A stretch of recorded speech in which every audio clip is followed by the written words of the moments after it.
Hello everybody, my name is Trollmaker, And I'm Mangru. and this is the 3v3 tournament of Glorious Design. Indeed it is. And today, on the Nato side, we have Hunter, Ribar, and Random representing WTF. In space. And their opponents, the Steel Balalaikas, composed of Serega, KneNasis, and Valentine. And today's map will be Vastabutin, the very small, very big map. Yes, it's got a lot of edges for cheese. It also has lots of room for recon. There's not a lot of woods. There's not a ton of towns. It's a very... Only at one in the centre.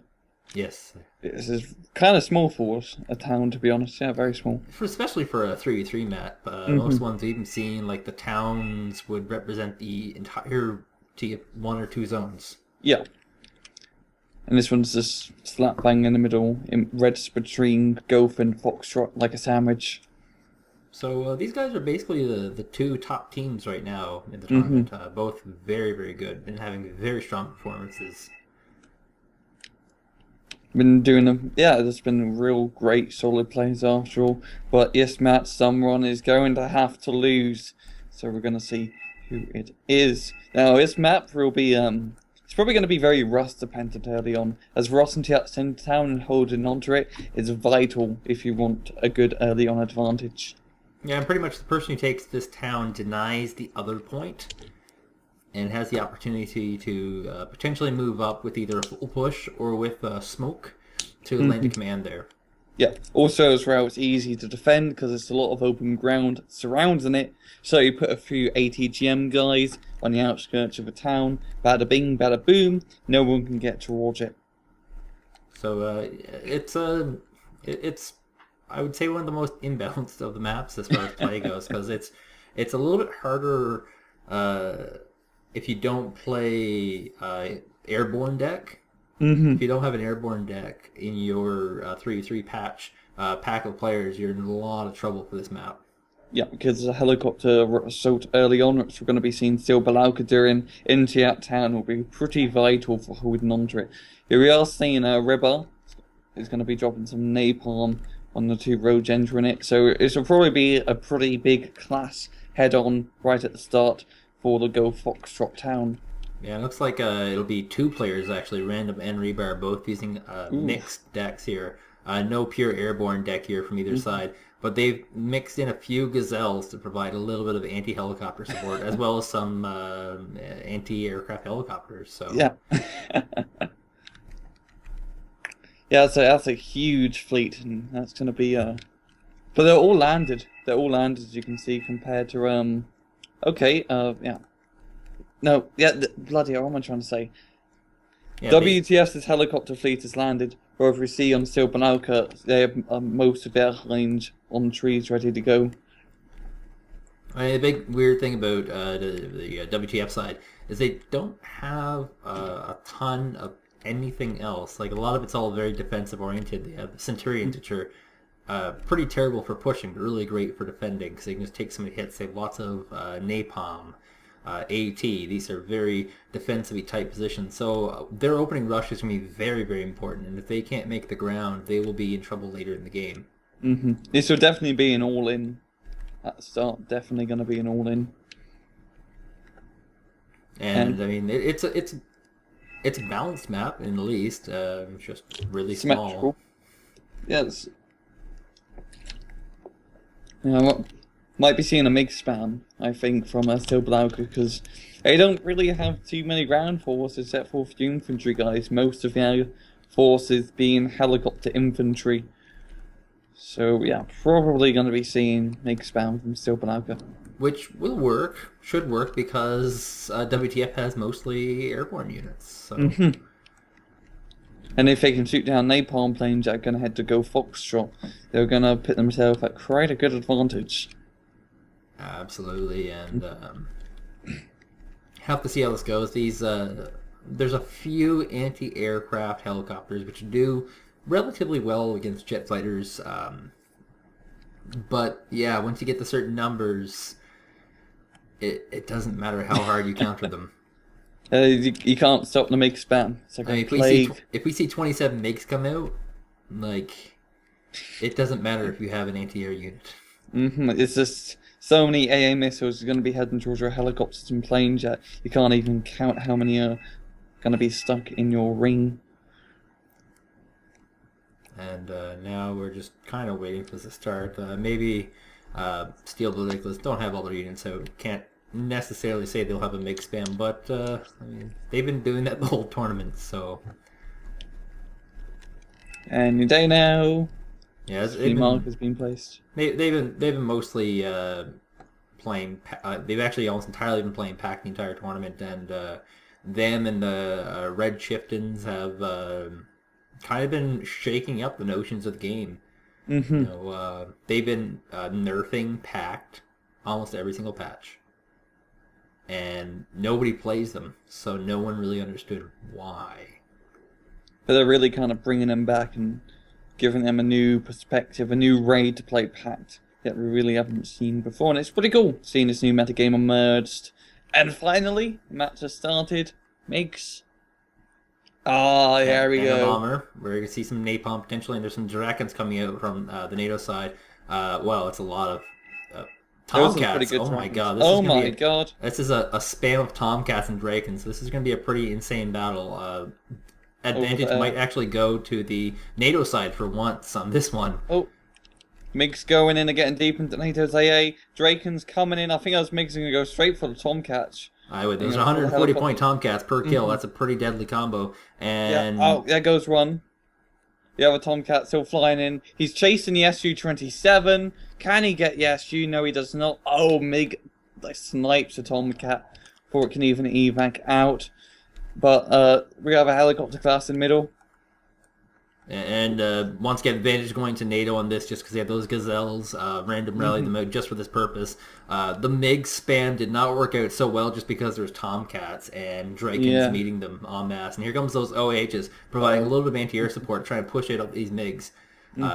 Ground forces have been landed. Delta Force is going to be the unit of choice, and it's just destroying all the VDVs. Looks like middle will, in fact, go off to NATO. Not too much hope. Just superior numbers overwhelmingly for the NATO here. Yeah, paratroopers and Delta Force gonna get into the town and clear out the VDVs. Here we do have a bunch of BTR-60s of infantry coming into the town. This could actually shake things up a little bit for NATO.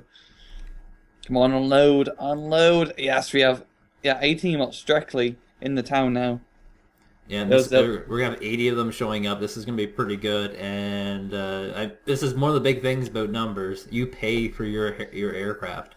And a person can definitely take advantage of that by routing out cheaper vehicles, getting cheaper units. Because a modal Streliki, if I'm not mistaken, is only worth like 5 points or 10. Just directly squad is like 10 points, and the BTR-60 it comes in is another 10 points. So it's 20 points per unit, basically. Very, very cheap, but if you put it into a helicopter, like suddenly it gets to 50 and 60, and you start cutting your infantry numbers into thirds. Yeah, but you do get the advantage of helicopter transportation, where it can fly over things instead of flying around them. Also like to note in Juliet, Pack being a bit sneaky, getting a Strexley, a Mountaineer squad, and the Spetsnaz squad holding into that area, delaying NATO's forces into Juliet completely. Now, what does this Strexley Pohansky, what does this translate into? I have no idea. It's Polish. Oh. But it's basically, I don't know. Probably Polish Special Forces. Maybe, I think it's Mountaineers, because they do have a little Mountaineer cap, sort of, in their unit icon, and they do use a long range, or medium range ATGM, very similar to the Dragon 2 that the Mountaineers have.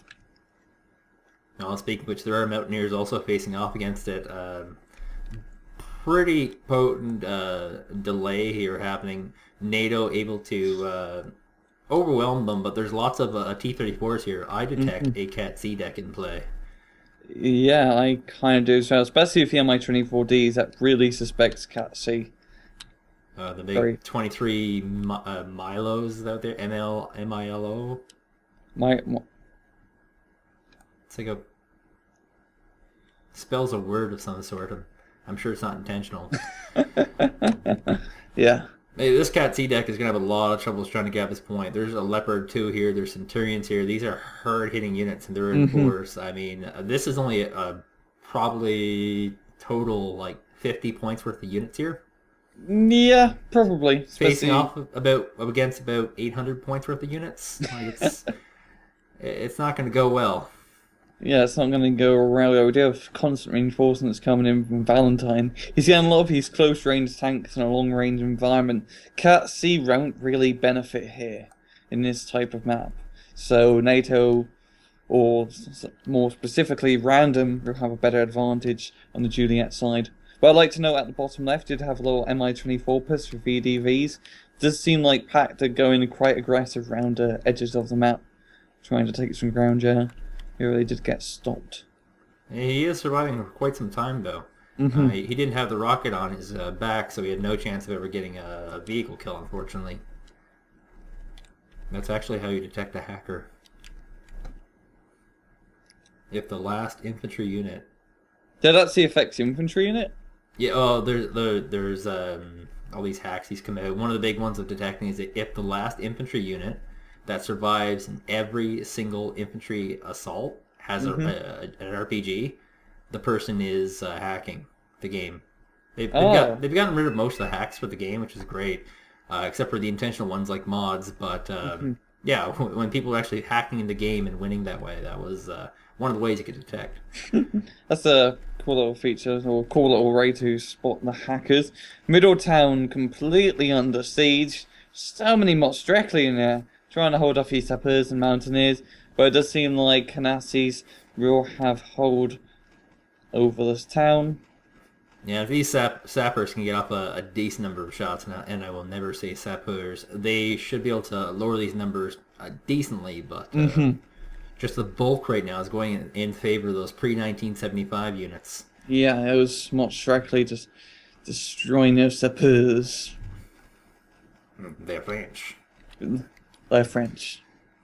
If you look at the bottom right side of the map, Ribar moving a little bit of some riflemen and mods directly round the flank, both sides trying to do some sneaky peeky business here. Who is going to get spotted by the BMP3 and MI-24 and mods directly, which completely annihilate him quite easily. There comes in a bomber. The only thing that's available right now is that Lod Stinger, and he's wiped out. He has no supplies, I should say. And now ammo. And yeah, one guy left with one M16. But they're going to continue pushing that flank. Ribar is. He's got more forces coming. Just doesn't want them to get that base, and a little bit of a bleed happening from WTF In's base. They've captured that top base, which should give them a slight advantage in score. But the big story will be that middle. If they can prevent WTF from grabbing that middle location in the long term, that will be the big impact. Yup.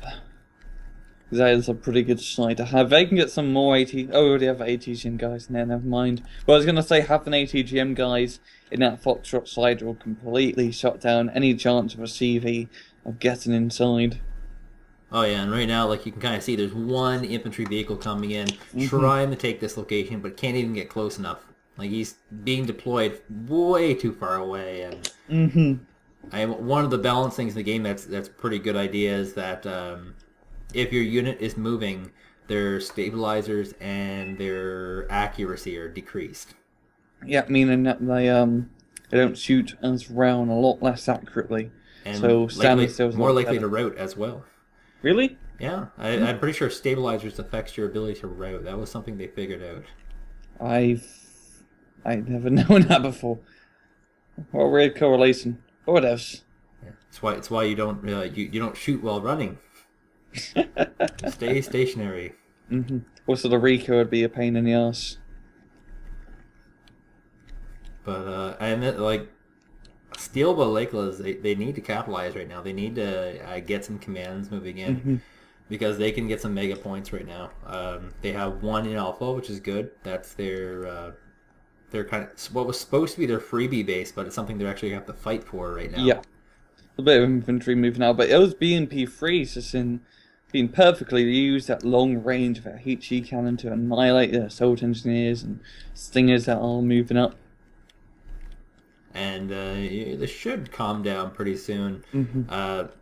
Yeah, like we said from the beginning, like whoever grabs the middle usually just wins the whole thing, Yeah. and it'll be a big challenge for WTF in space if they can really do anything with this. The best chance that WTF in space have is really try to push on the flanks, either the Echo area or the Alpha area if they want to get back in here. We do have a little bit of a Puss and Fox or a bunch of BMP Rundees moving up with Groms and grenade launchers on tow and try and capture that forest. And they're spread out, so the Genie de Combat won't be able to do too much as far as napalm goes. Yeah.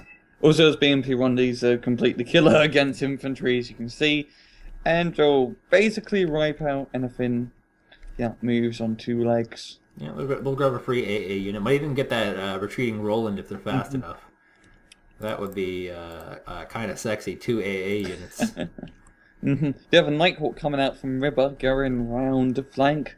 Wonder what he is going to hit with that. Probably maybe somewhere in Alpha, like an AA position, or a CV if he's spotted yet. It's going to be kind of hard for him to hit anything, really, because there's a Moto Strelki up front, and there's a Rebecca up front, both spotting this Nighthawk. And so they can deploy countermeasures against it relatively easy. I think the mods directly can't spot the Nighthawk, but don't take them. I think only AA can spot the Nighthawk, or I don't know. Well, maybe the Revedka spotted there, because it definitely got spotted. No countermeasures. Yep. Oh, here they come. Yep. A little bit delayed. What is the 117 going to get out? Yes, it does. Just barely, just barely. A little bit of push on Juliet. Long-range ATGM fights between Valentine and Random. And this just turning into a cheap packed unit versus ridiculously expensive NATO units. And really, the big thing about this is that the reinforcement point for supplies is pretty close for the NATO side, but not so much for the pack side. So you can't actually push this with expensive tanks. You have to use these cheap tanks and AT and whatnot. Yeah, and also because he's a cat. Oh no, he's not cat C. Never mind. He's using those strums. He might be cat B, but don't take my word on anything as usual. But yeah, those strums will be a pretty good deciding factor against Leopard J. Can outrange him by an awful lot and can damage him pretty effectively. So if he uses those drums in good positions, he could do quite a bit of damage to Leopards. Yeah, but there's a lot of them, and that's we're looking at 5 Leopard 2A or 2A4s right now. That's that's a crap. Yeah, Ribar helping out. Ribar and Hunter, I think, both have Leopard J4s in this area. I think the maximum you can get is like 4. Yeah, 4 per deck. Yeah, so I mean, yeah, this is obviously going to be a big flank for them. They've invested a lot in maintaining this, and they don't want to get this cheap rush down. You know, with all these units here, it would be a very wise idea to try and move up into Echo. Like, just looking at Echo, there's nothing in there. Like, just 2 AA units. They do have a spawn point, but they can easily neutralize that with a few role-placed Leopard 2s. And there's not really a great place to stage AT either, and that's another major theme here. Yeah.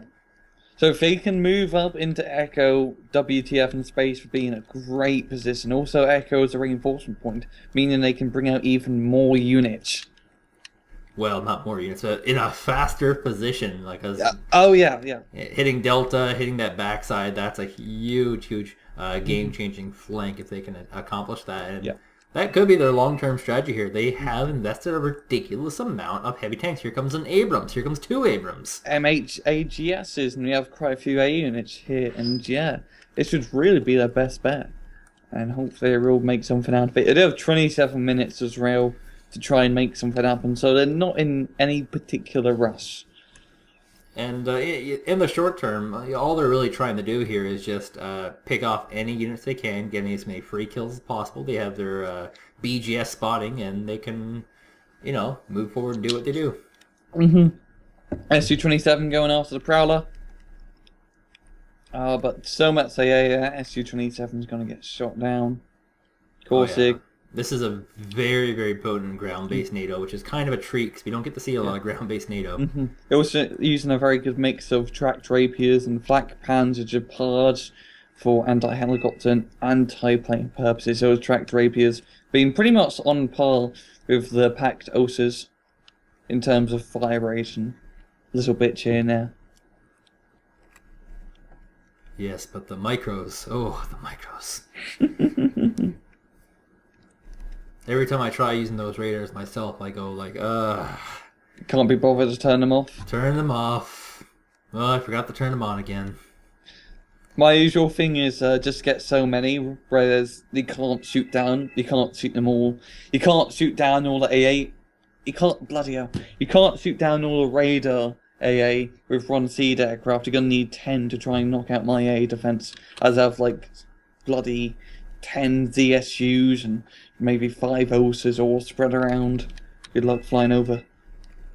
So a big plane, the Su-27 got shot down. That's like 170 points. Yeah, that's a game changer in itself. That'll take I think about 2 minutes to earn another one of those things. And like this tank ball on the north is just getting like excitingly big.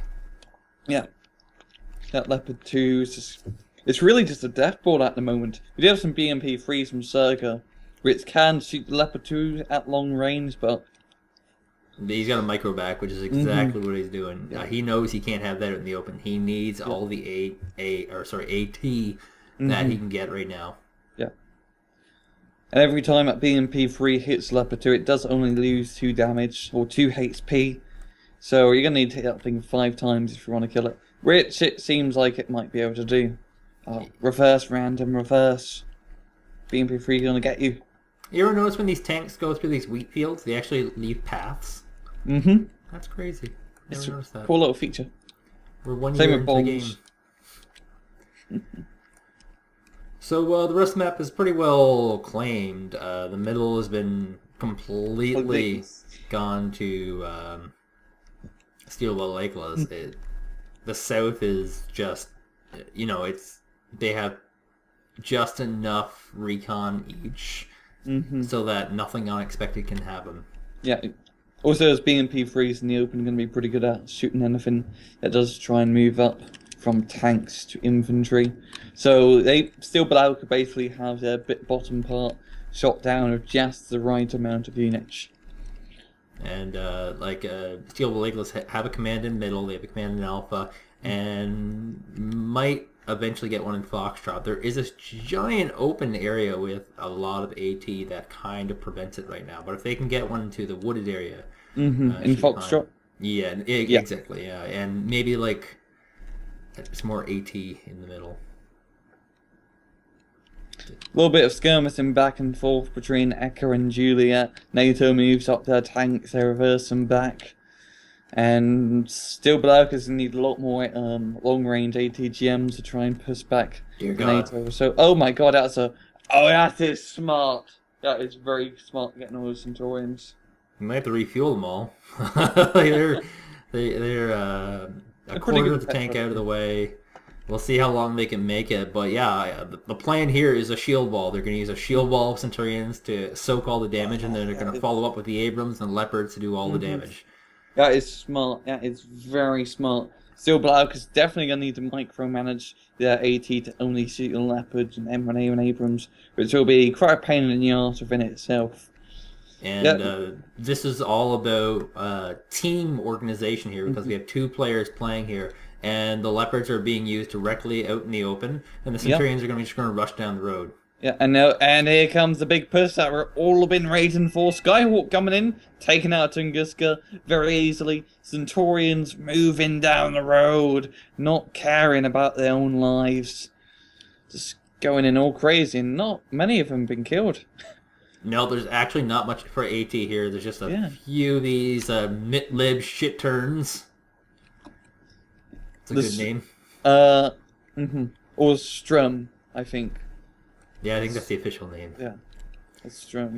Whatever. We can't pronounce anything that's not English, to be honest. It's true. Because we're Canadian, eh? Yeah, well, one of us is. The other one's I'm almost Canadian. You're a British turncoat's what you are. I guess we all are, technically, but... But yeah, he's actually following this up really smart. Napalm has gone on the road, stunned a few units, but he's actually bringing in infantry with these tanks so that after he has these tanks pushing forward, he can actually deploy these riflemen into towns. Yep. And try and grab a more forward position. And this ball of death isn't stopping. There's nothing to stop it. These terms, will eventually just run out of Sacklos rockets, and they'll be Yeah. done in. And also, it does seem like Echo spawn points is going to be completely spawn camped by those riflemen and Centurions in a very good position to just shoot anything that comes out at close range. So, all depending of if they can get a CV into Echo or neutralize the enemy CV in Echo, they will be golden. Absolutely golden. And you can see they're actually right now sitting on front of that arrow. Mm-hmm. Every single there's Mountaineers sitting on front of that arrow right now. Anything that comes out is instantly dead. They know this. They have to know this. There's no way out. Oh, here comes an MI2. Let's see what's going to happen to it. It's an napalm. It's already losing some HP. And Ronchip pops out the napalm. Bye bye. Completely overwhelmed. Yeah, this is the bulk of the army for NATO's side. So this is all in. Yeah, this is basically what they have. The rest of their flanks not too well developed in terms of forces. But not many reinforcements coming out from Pac. Do have a few planes and an Mi-28 from Charlie coming out, but that's really it. Not too much. And this is going to hurt. Steel Balalaikas have to go back to the drawing board. They have to come up with a real defensive solution because clearly this flank really caught them off guard. Mm-hmm. Yeah, props up to WTF in space for doing this. Very good job. They hid the crap out of their Leopard 2 numbers. They only actually showed one Leopard the whole time. Well, Centurions did all the spotting and the dying. Oh, poor Centurions. Mm-hmm. They knew what they signed up for. Or Draken going after an SU-25, shooting it down quite effectively. That's actually a pretty decent Draken. Yeah, that's like the 70-point Draken. It does get shot down by the book. And we have RD Fire. This is a really, really potent combined arms attack. Yeah.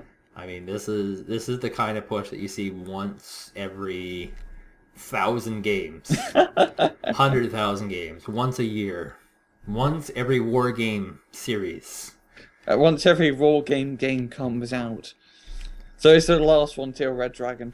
Yeah, you can actually quit watching every other cast from now on because this is it, people. I'm just kidding. Keep watching. This is tip of the spear. Do you have a bunch of Black Hawks coming in? Delta Force. They're pretty well pulling back everything but the command in a single AA unit, just using skirmishing units right now, the helicopters and aircraft and... Oh, CV... No, that's a CV moving out. It's going to be getting out of dodge. And if NATO can bring up that CV into Echo, they will be in a great spot to hit Delta. And that's what Pact really should be trying to fortify at the moment with ATGMs and infantry all scattered around, because they need to hold on to Delta, because that attack is coming for you, buddy. And they actually have two fronts to defend here. Delta's the big one, because it's a big two-pointer, and that's a scary one. But they also have that middle base, that Gulf, can be hit from a rear flank. And this is a giant ball of death. I mean, when you're dealing with this, after the big push is done, you can actually split this up and go two different ways very effectively. And there's a crossroads here, so they have no reason to keep this together anymore. Mm-hmm. We are resupplying our units at the moment with a bunch of Super Chinooks. Those Centurions are definitely going to be needing petrol. Abrams and Leopard 2 pretty low in ammo and petrol as well, so they're going to need to refuel. But yeah, it's just giant ball of death. There's just so much here. Not much of it actually got killed during that assault. Like, only a Centurions were the only ones that got hit. So, yeah, Steel Balalaikas is going to need an awful lot of units to try and stop this. So I get a few T-80As and ATGM infantry. And they're going to help a ton, but they need numbers and they need them fast. And unfortunately, they deployed the majority of their forces. Like, there's this pile of BMP-1Ds. They're just doing nothing but, defending this top flank here. Those are the kind of units they need back home. But not that unit specifically, just the large number of them. Understood, troublemaker. And that ball is just going to keep on rolling. I think most of these Centurions are going to run out of fuel halfway, though. Yeah, they're on like 40. They're almost running on fumes. Because that's one of the weird balancing measures of the Centurion is hmm that it has everything exceptional except for a fuel tank, and so they can only do very very short pushes, hmm which means they're basically you should never micro one because you'll run out of fuel by microing them. Yeah, it's just Centurion 84 millimeters. They're just cannon fodder. It's literally a definition of right. Everyone uses Centurion. They're cannon fodder, and they're really good cannon fodder at that. And yeah, we get the command finally coming up here is a Grizzly CP they've pre-smoked the area where they're going to put the Grizzly, and WTF likes doing this. They smoke the area where they're going to put a command to. Yeah. It does kind of tell the enemy where their command is. But it also hides it at the same time because you can't see a goddamn thing in smoke. So it's a funny double-edged sword. It's like a foam double-edged sword. And they've even kind of smoked two areas to kind of say, like, it could be either of them. But you never know. And he's smoking it again just for safety's purposes, even though there's not really any packed unit in the vicinity. Yeah, how's recon? They have all Good died. optics. Mm-hmm. Every packed unit has died. They're starting to reinforce Delta side right now with a bunch of ATGMs, AA up the butt, TATAs. I don't think the Steel Balalaikas are going to try and defend this too much. You think they're going to do a counterattack? I think they're going to try to ring around the rosy this shit and go for the Bravo base. Oh yeah, they do have quite a bit of forces there. They're moving up a BMP 1D at the moment, right into Bravo. It could actually do a bit of damage into the riflemen and the mountaineers inside due to their grenade launchers. So grenades. Yeah, and all the forces in here are really just infantry except for one M1A1 Abrams. So it is kind of a 50-50 chance that they could take it. No, they got the BMP-3, so there's just two of them. There's just enough vehicle types here to beat everything here, but... Those BMPs have been great. You can feel them in for any bloody row, that BMP-3. They just ended. The Nighthawk came. Oh. There we go. That's over. And... Yeah. Right? No, it didn't really do much. It just... it stunned them all, and it got, like, most of them to one hit point. Okay, yeah, point, yeah. Yeah, so I think that Nighthawk kind of just ended that whole debate of balances and whatnot. We do have a BMP freeze in the back, ready to move up. Or will they move up? Maybe. It'll be Archer. Maybe. Yeah. I mean, and it looks like we're going to see the creation of a flank in the more NATO-dominated part of the map, the Echo. It's going to be just a giant line of tanks and AT. Just going to be a giant wall, a giant ball that just rose through the back defenses. And, I mean, there's a group of 40 Genie de Combats trying desperately to get one napalm off. Just one. Oh, he smokes his own genies. That is smart. And they're gonna survive, and if he fires position, he'll be able to get it off through the smoke without being able to take a hit by himself. That's actually really smart. WTF just shown a great display of smoke, just out smoking. Yeah, they're one of the few clans that actually use communication other than most people just use flags. Yeah, and also just they use smoke so much. Like all their mortars have really been doing is smoke 75% of the time. Just great use. I really like that different type of gameplay. As most people just use mortars for laying down high explosive fire. To kill stuff. To basically kill stuff, in more simpler terms. More understandable terms. Whatever. And this, the way they're attacking is actually pretty brutal, because it looks like they're trying to encircle Delta and possibly go for Charlie, cut off those reinforcements. So, yeah. I mean, this is going to get... There will be a snowball. It will get very large very fast. Yeah, and Steel Balalaikas going to have to stop that snowball from coming down the hill and make sure it doesn't make any more progress. Because if they capture Delta, it's good game. It's good game for Steel Balalaikas. If WTF captures Delta, because it's going to snowball because they can't reinforce Gothian, and then they can get attacked in Charlie, and it's just... This turns really ugly.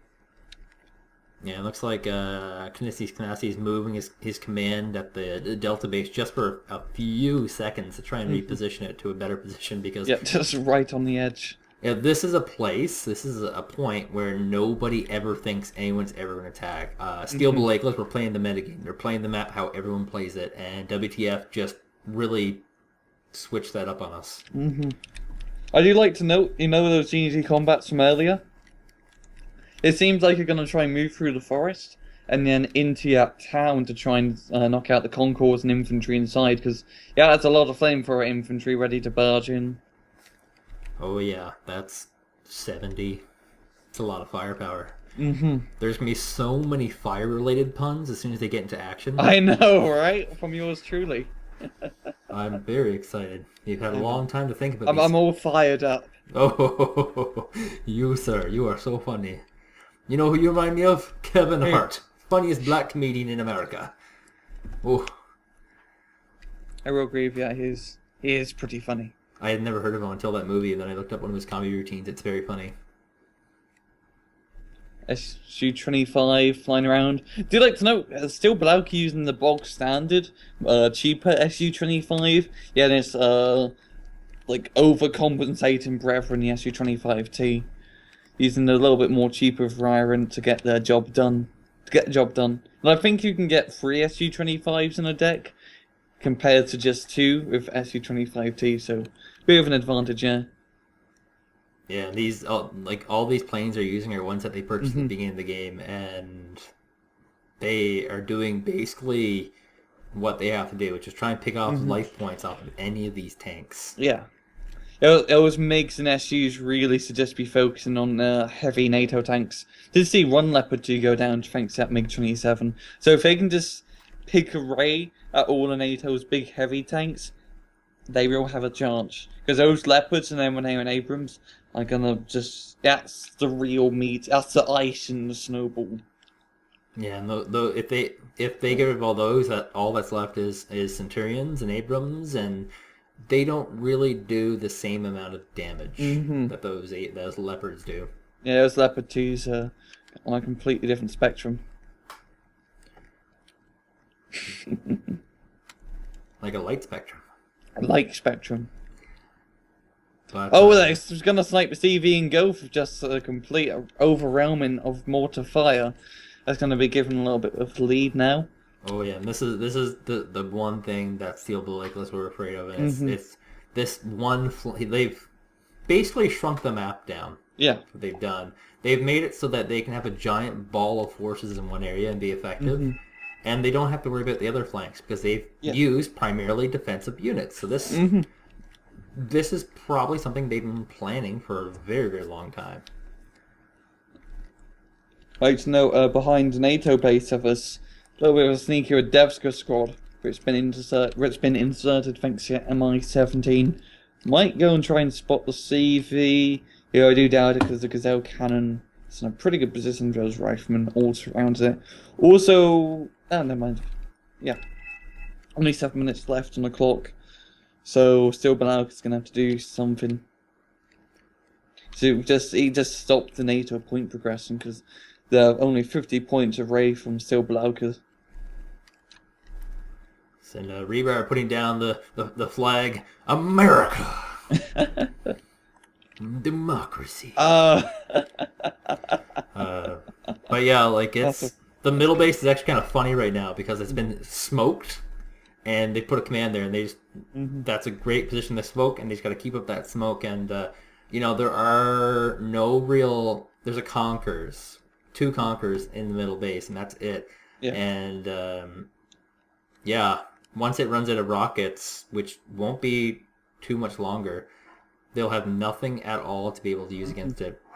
Now here comes the bombing run. Trying to get that command. Luckily it was pulled. Grizzlies just... I don't know why, but they just always survive. Like, Grizzlies are always a CV that can just survive anything that gets thrown at it. And it's not that much better than most commands. Yeah. It's just... good old-fashioned Canadian armor vehicles. Good old Canadian. I think it's the name. Makes them real grisly. That's actually... oh, God. That's actually like the Canadian specialization. Is A. transport vehicles is their Mm-hmm. specialization in the game and in real life. Yeah. They're, because those Grizzlies, it's basically just an LAV for 50 cal. It's the same arm and all of that. They do get the Cougars, which is basically, which is an LAV, but instead of a cannon, autocannon, it gets like a 76mm heat cannon, which is okay. It's not great, but it's okay. And they have two Grizzlies kind of bouncing back in that middle base too. They have one pulled back. They're going to bring in some supplies, restock it, bring it back in. It's going to take a lot of damage. Mm-hmm. They know that, though. Yeah, and now WTF in the lead, undoubtedly getting a +3 advantage here. Doing a very good job at the moment. Oh, MI-17 behind NATO lines just got spotted. I expect very nasty things to happen to it soon. It could, if it spots this command, could get some kills. It's spotted. It's loading up. It's firing. Yeah, if those S-13 rockets can get into play, yes they do. Those F-13 rockets being very accurate and very bloody powerful, knocking out CV of relative ease. And the Skyhawks, which of course do not provide any real anti-air solutions, will completely just run by this. Mm-hmm. Out of I think I control. don't have enough time to turn when they spawn. Oh no, yeah, he's turning now. And then the Skyhawks coming in, trin coat among troves, and away it goes. No, they do have not one but two commands coming out for this, just because. Why not? I think they both just immediately spawned, not realizing the other one did. It's Ribar and Hunter have both put it. So we have a command tank-ish, I think, yeah. The Sultan? Yeah. That's an APC, but it's pretty. I think it's a bit more heavily armored than most APCs. Yeah, don't quote me on that, like most things. But they do have that command command M60A1, so it's extra. Mm-hmm. It's pretty clear they didn't intend to use that, but they will be using that. And how they'll be using it, they might throw it into Foxtrot. Mm-hmm. That must be a very good idea, because it can take a few ATGM fires. 3 minutes left on the clock. WTF in a really good position. I don't know if Steel Balalaikas can get back from this. And the big thing is that their reinforcement points are completely dedicated to stopping this juggernaut, which is spread itself across basically the most important flank in the game. Mm-hmm. Which, didn't exist until this match, so, I mean, take it with a grain of salt. There's a Modal Streliki actually walking here from Serega, the middle base area. And just run. Go ahead. Might get this Grizzly. Mm-hmm. The smoke actually being a little bit of a double-edged sword, is that most directly good at sneak in thanks to the smoke. So if he can just get one RPG 7V shot, that Grizzly's but he's reversing the Grizzly in time. Most directly won't be able to do anything. And the Schneb should be able to see him being both a helicopter and a recon. Oh wait, MI-28 just ganks the Grizzly as it comes out of the smoke. Just completely destroying it. And here comes all the sacrificial lambs. At this 2-minute marker, you usually see a lot of extreme measures from the losing side. So we'll have to see what they kind of pull out. Yeah. But WTF they're going strong. They have that command tank. It's in position to go to Foxtrot. Not sure if they're going to really sacrifice it just yet. But they're doing good. Mm-hmm. Doing pretty good. Pretty good. But I mean, at this point, I think we can call a winner. Yeah, we can. Unless just all of WTF CVs get instantly blown up. Just internal combustion. Or they pull a troublemaker and just right-click on all their CVs and move them all at once. Mm-hmm. That's happened too many times. Real open, yeah. Real open, yeah. But, pretty solid game here from WTF, beating the undefeated Steel Balalaikas. Yeah, and I thought, to be honest, WTF were going to lose because they didn't renet Russ at the first. So I thought it was going to be just very slow, just Steel Balalaikas holds center town, and there's a few skirmishes. But nope, WTF just completely deathballs in Juliet and says, nope, we're not going to sit back. We're just going to move right into Echo, kill everything you have in there, and we're gonna annoy you and go so much that you're not even gonna want to control it anymore. Yeah, And they were that's what slow as well. They didn't just run in with whatever they had. They built up even more. Yeah, they got just, as we said before, a giant like death boulder. It just rolled right in with all those Leopard 2A4s and M1A1 Abrams and AA support behind. It was very hard to stop. Like, I'm trying to think like what would have been the best counter to yeah. It was just so much, yeah. Being a So mind reader much. always helps. Being a psychic. Yes. Hmm. But yeah, 30. Most people don't have that skill, unfortunately. And looks like WTF is actually going to throw all their units forward to try and go for a last minute push with all their Abrams, all their Leopards, just because they can. Why not? They're at +5 right now. I mean, why not? Looks like one command has actually got pulled by Steel Balalaikas just to, I don't know why. The match is over for them. And yeah, any final thoughts? That was a really good match. I liked that giant death boulder. Really shielding the deal, and just really great play from WTF. Yeah, and clearly they practice this. The WTF clan is more of a community, so they probably had room to practice against what they thought that the Steel Balalaikas were going to do. Yeah, pretty good in KDs at like 1.5, till 2k more in Serega. I mean, Steel Balalaikas. So pretty good, yeah. Poor Valentine. He was clearly the guy who let the team down. Yeah, I think he really shouldn't have taken outside, because he was using he didn't really have any heavy substance tanks, just a bunch of cheap ones. And that is a very open-ended map, and it really brought them down. Same with the Red Shifter map against PLF on Gavel. Those Cat C maps, those Cat C decks do not work on open-ended maps like that, unless you go for like a city or town or somewhere where you can like close quarters. Did you say shitty instead of city? No, I said shitty. Okay. Like it sounds like I'm saying shitty, but I am saying shitty. You just said the same word twice. Are you messing That's with a me? joke. Oh, okay. It sounds like I'm saying C-I-T-Y, but it sounds like I'm saying S-H-I-T-T-Y, but I'm really saying C-I-T-Y. Oh. Yeah, it makes it fun. British people. I know. And yeah, that's all we have time for. I'm Rangru. And I'm Troublemaker. Take it easy.